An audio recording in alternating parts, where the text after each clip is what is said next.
Hello, আসসালামু আলাইকুম। Read and learn with technique চ্যানেলের পক্ষ থেকে আমাদের স্বাগতম। আজ আমরা 18তম শিক্ষক নিবন্ধন পরীক্ষায় যারা প্রিলি পরীক্ষা দিয়েছেন তাদের রেজাল্ট হয়তো আগামীকাল অথবা আর কি খুব শীঘ্রই দিবে আপনাদের রেজাল্ট। এবং রিটেন প্রিপারেশন নেওয়ার সময় পাবেন আপনারা 1 থেকে 1.5 মাস, অর্থাৎ ঈদুল আজহার পরেই সম্ভবত আপনাদের রিটেন পরীক্ষা অনুষ্ঠিত হবে। আজ আমরা আলোচনা করব কিভাবে নিবন্ধন রিটেনে পাস করা যায়। সেজন্য একটু গুরুত্বপূর্ণ বিষয় নিয়ে আলোচনা করব, যেগুলোতে গেলে অবশ্যই আপনাদের কিছুটা হলেও উপকার আসবে। যে কথাগুলো এবং যে টপিকগুলো ফলো করে আমি 17তম নিবন্ধন পরীক্ষায় উত্তীর্ণ হয়েছি সে বিষয়গুলো আপনাদের কাছে শেয়ার করব। সো সময় নষ্ট না করে লেটস গেট স্টার্টেড। 18তম শিক্ষক নিবন্ধন রিটেন প্রিপারেশন যেভাবে নেবেন, প্রিলি রেজাল্ট আজ যদি না দেয় তবুও সমস্যা নাই, কারণ সবাই জানে যে 18তম রিটেন পরীক্ষা ঈদুল আজহার পরে অনুষ্ঠিত হবে। তাই রিটেনের জন্য কিছু গুরুত্বপূর্ণ পদক্ষেপ হলো 10 থেকে 16তম প্রশ্ন কালেক্ট করে নোট করে নেয়ার কারণ এই প্রশ্নগুলো থেকে প্রতিবার পরীক্ষায় 80 থেকে 90% কমন পড়ে। আপনারা যতই ভাবেন না কেন, যেভাবে প্রিপারেশন না কেন, রিটেন আসলে একটি কঠিন বিষয়। রিটেন পাস করা তো সহজ বিষয় নয়। রিটেন পাস করার জন্য কঠোর পরিশ্রম করতে হয় এবং পরিশ্রম ছাড়া কখনো রিটেন পাস করা সম্ভব না। অনেক দিক লক্ষ্য রাখে পরীক্ষার আর কি রিটেনে অংশগ্রহণ করতে হয়। তবু আমি বলতেছি, আপনারা প্রশ্ন তো অবশ্যই আমরা জানি স্কুল কলেজ বা যে সাবজেক্টে বলেন না কেন প্রশ্ন কমন পাওয়া যায়। যেমন সাপোজ রাষ্ট্রবিজ্ঞান, অর্থনীতি, সমাজবিজ্ঞান কলেজ পর্যায়ে দেখা যায় বোর্ড প্রশ্নগুলোই কমন পড়ে। আপনারা যদি 10 থেকে 16তম শিক্ষক নিবন্ধন পরীক্ষায় আসা প্রশ্নগুলো অর্থাৎ রিপিট প্রশ্নগুলো যদি পড়েন, দেখবেন ওখান থেকে 80 থেকে 90% কমন পাবেন। কমন পাওয়াটা আসলে এখানে কোনো ম্যাটার না, এখানে ম্যাটার হচ্ছে পরীক্ষায় লেখা উপস্থাপন করা, লেখার ধরন, কত পেজ লিখবেন, লেখা কেমন হতে হবে, অবান্তরকৃত প্রশ্ন, পয়েন্ট, সংজ্ঞা, এগুলোর উপর ডিপেন্ডস করবে আপনাদের রিটেন রেজাল্ট। তাই এগুলো ভালো প্রিপারেশন নেওয়ার জন্য যেগুলো জানা দরকার সে বিষয়গুলো আমি বলতেছি এখন। এখানে আমরা যদি লক্ষ্য করি, একটি ভালো প্রিপারেশনের জন্য আপনাকে অবশ্যই এই প্রশ্নগুলোর পাশাপাশি কিছু গুরুত্বপূর্ণ প্রশ্ন নোট করতে হবে। তার মানে শুধু বোর্ড প্রশ্ন পড়লে হবে না, এর পাশাপাশি আপনাদের কিছু এক্সট্রা প্রশ্ন যেগুলো না পড়লে নয়, কিছু গুরুত্বপূর্ণ টপিক রয়েছে সেগুলো অবশ্যই পড়তে হবে। এরপরে আমরা যাচ্ছি লেখার ধরন। যতই আপনি পড়েন না কেন, আপনার লেখার উপর ডিপেন্ডস করবে আপনার রিটেন রেজাল্ট। তাই পড়াচ্ছে লেখার উপর বেশি গুরুত্ব।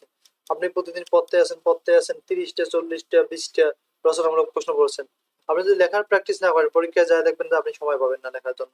অত বড় প্রশ্ন, অত ডিটেলস পড়ে আপনার লাভ কি যদি আপনি লিখতেই না পারেন।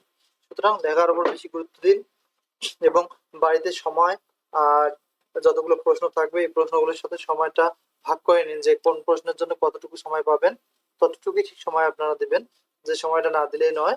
এবং ওই সময়ের মধ্যে মানে একটি রচনামূলক প্রশ্ন লেখা কমপ্লিট করার চেষ্টা করবেন।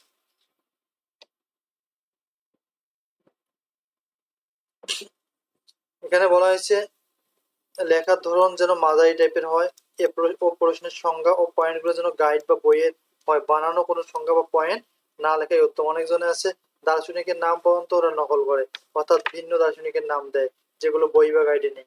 আসলে এত কিন্তু পরীক্ষকরা কিন্তু এতটা কিন্তু বোকা না, ওরা কিন্তু পড়ালেখা করেই কিন্তু পরীক্ষক হয়েছে। তাই ওদের চোখে ফাঁকি দেওয়াটা ততটা সম্ভব সহজ নয়। তাই আপনারা কোনো বানানো পয়েন্ট বা সংজ্ঞা না দেওয়াই উত্তম। যদি একান্ত ভাবে দেখেন যে আপনি 5টা প্রশ্ন লিখতে হবে, আপনি 4টি কমন পেয়েছেন আর একটি পাননি, ওই একটি প্রশ্নের জন্য আপনি সংজ্ঞাটা বানিয়ে লিখতে পারেন, কিন্তু ওখানে কোনো দার্শনিকের নাম দেওয়ার প্রয়োজন নেই। এর পাশাপাশি পয়েন্টগুলো আপনি নিজস্ব ভাষায় এবং ইউনিক সুন্দরভাবে লেখার চেষ্টা করবেন পয়েন্টগুলো, যাতে মনে হয় যে এই বইয়ের পয়েন্ট।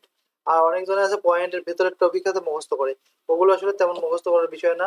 ওগুলো আসলে আপনারা বানায় বানায় লিখতে পারবেন। শুধু লেখার দিকে একটু লক্ষ্য রাখবেন, লেখাটা যেন আপনার ভালো হয়।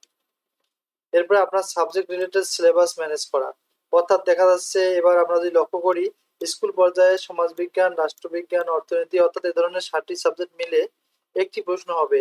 তাই সিলেবাস যদি কেউ না দেখে শুধু গত সালের প্রশ্ন পড়বে, মানে আপনার সাবজেক্ট সমাজবিজ্ঞানে খালি পড়লেন, পরীক্ষায় যায় কিন্তু অন্ধকার দেখবেন। তাই বর্তমানে কিন্তু ওই যুগ নেই, আপনারা সবকিছু জানতেছেন, আপডেট সিলেবাস যেটা দিয়েছে সেটি আপনারা নিয়ে ওই সিলেবাসের যে 10টি কন্টেন্ট আছে, 10টি কন্টেন্ট থেকে যে 10টি প্রশ্ন হবে ওই প্রশ্নগুলো আগে গিয়ে আপনাকে প্রশ্ন বই ম্যানেজ করতে হবে এবং পড়তে হবে।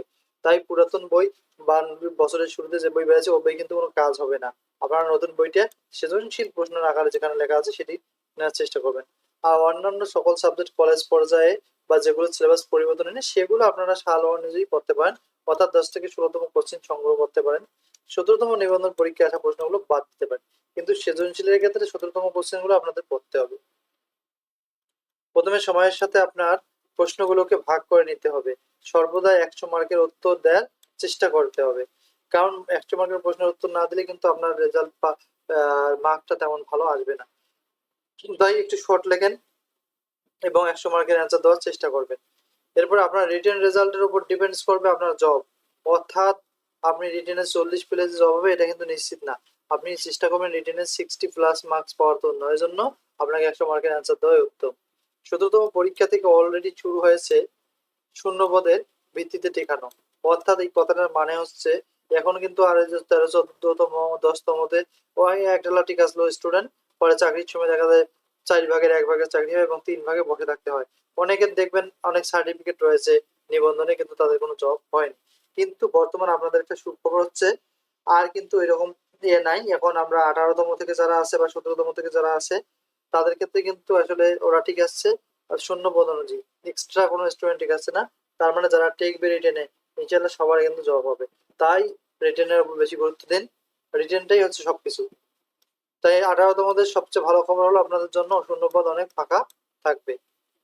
প্রথমে আপনার কাজ হলো নিজেকে ব্যস্ত রাখা, অন্য কাজের চেয়ে রিটেন পরীক্ষাটিকে বেশি গুরুত্ব দেওয়া, কারণ এটি আপনার জীবনে একটি স্থায়ী পেশা হতে পারে।